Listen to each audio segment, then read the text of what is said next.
Enrico është me mua në studio për të diskutuar rreth ndeshjes së mbrëmshme, por edhe ndeshjeve që pritet të zhvillohen sot për janë gjysmëfinalet e Europa League.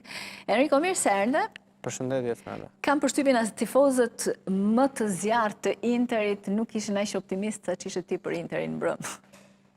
Faktikisht, po të hapësh dhe të dëgjosh analizën që kemi bërë dje, kemi qenë korrekt në 80 apo 90% të analizës që kemi bërë, natyrisht ajo që mendoj se askush nuk e kishte imagjinuar është rezultati. Në sensin e një 3-3, sepse unë prisja një rezultat pozitiv për Interin që barazimi është më se pozitiv, por e prisja në shifrat 1-1, apo le të themi edhe maksimumi një 2-2, por kur shikon se si merr loja... Sepse ekipet italiane nuk shuen për shumë gola e para dhe e dyta Interi shënoi 2 gola shpejt e shpejt.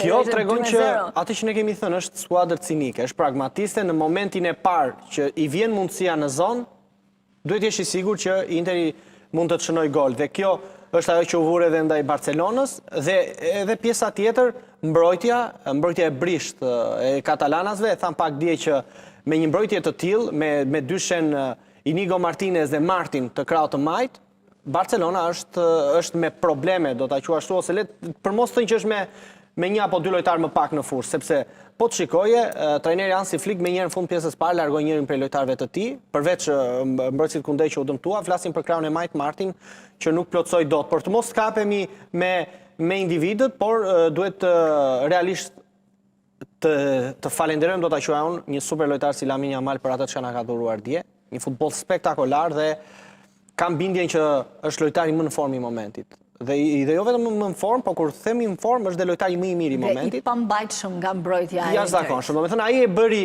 mbrojtjen e Interit të dukej si një mbrojtje krejt normale. Pra kur ti pret një Inter të jashtëzakonshëm, një Inter të çelik në mbrojtje, vjen një 17 vjeçar që është, duke ditë, realisht është çuditshme Esmeralda se si është aq i pjekur ky lojtar dhe e kthen mbrojtjen e Interit, e kthen që është luan me zero presion, e bën mbrojtjen e Interit të duket si një mbrojtje e një skuadre krejt normale, ka një merit jashtëzakonshme, por gjithmonë futbolli është një lojë në grup, pavarësisht një performancë shumë të mirë të Lamine Yamal, në anën tjetër edhe Interi pati një lojtar që ndryshe nga ç'ne kemi parë për një lojë e gjitha e bazuar në frymën e grupit, dje pati edhe një lojtar që bëri shumë mirë, mbase askush nuk e priste, ishte Denzel Dumfries, mbrojtësi holandez që ishte edhe lojtari i ndeshjes, dje bëri rolin e mbrojtësit, bëri rolin e mesfushorit dhe rolin e sulmuesit.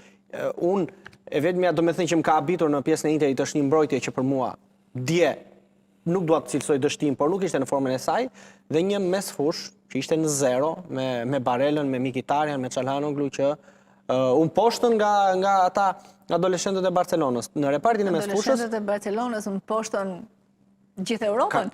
Kanë poshtur se ishin këta adoleshentë gjithë Europën deri tani. Po luajnë me Shamjen në Europian. Para ndeshjes, Barcelona për mua e ka mbyllur rrugtimin Champions me eliminimin që i bëri Dortmundit.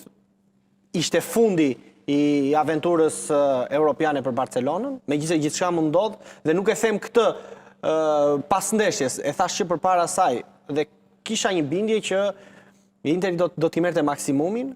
Mua më pëlqen cinizmi, më pëlqen skuadrat që luajnë në mënyrë të tillë. Dhe ka dhe një trajner vërtet për t'u vlerësuar. E di çfarë më shqetëson? Më shqetësojnë komentet e njerëzve që nuk kanë lidhje me futbollin dhe për çdo rezultat i vën fajin trajnerit Inzaghi. Më thuaj pak mua tani me një buxhet tani me 1 kile brum, hajde të bëjmë tani 10 bukë të furnizojmë gjithë Tiranën. E bëjmë dot, se bëjmë dot. I bëjnë se peshon. Këtu çfarë nuk ndodh, por me atë grup që ka Interi, për mua e ka fituar Championsin e saj. Enrico, nuk e priste ndoshta Barcelona, Bayern, nuk e priste Barcelona këtë Inter, duke parë dhe 3 ndeshjet e fundit Interi ka lënë shumë për të dëshiruar. Edhe pse në fakt ne kujtuam 3 gola që hëngrin nga Dortmundi kur nuk pritej. E kemi thënë, Barcelona është e brisht dhe nuk ishte vetëm për Dortmundi, sepse edhe kolegu në studio Ledio thoshte që nga ndaj Dortmundit luaj një tjetër histori, sepse ti vjen me rezultatin 4-0, nuk ka lidhje. Ti aty nuk po luan me ekipe të vendit fundit në kampionat, po luan me një skuadër që është e barabartë me ty dhe mbrojtja e brisht e Barcelonës u tregua në çdo ndeshje.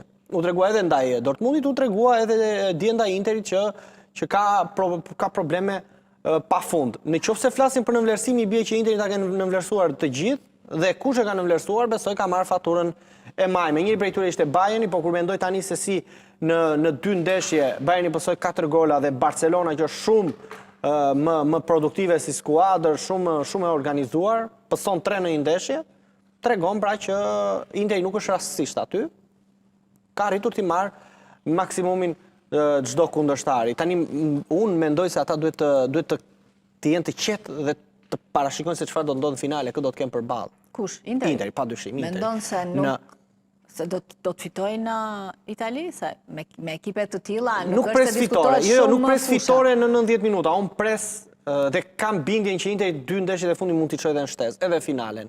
Dhe po shkojnë në shtesë, duhet të kuptoni diçka.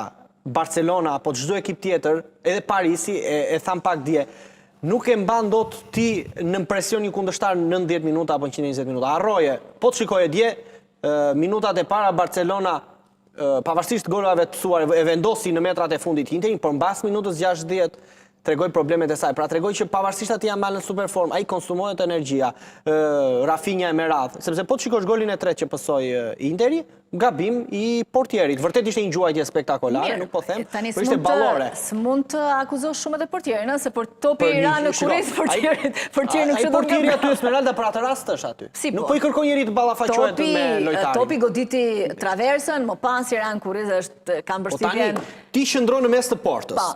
Po ajo është... Ke një distancë 3.5 me 3.5. Sa të qinda të sekundës lëviz ai topi. Të vjen tu ai topi dhe ti nuk e... dhe i qëndron aty pozicional. Dhe nuk e pret dot, është gabim për mua i... Ti ke luajtur ndonjëherë portier apo? Portier jo, kanë luajtur futboll. Po pra futbolli ti po portier. Nuk është se kanë qenë një lojtar shumë i mirë, por atë gola ashtu nuk më kanë anulluar. Legion është...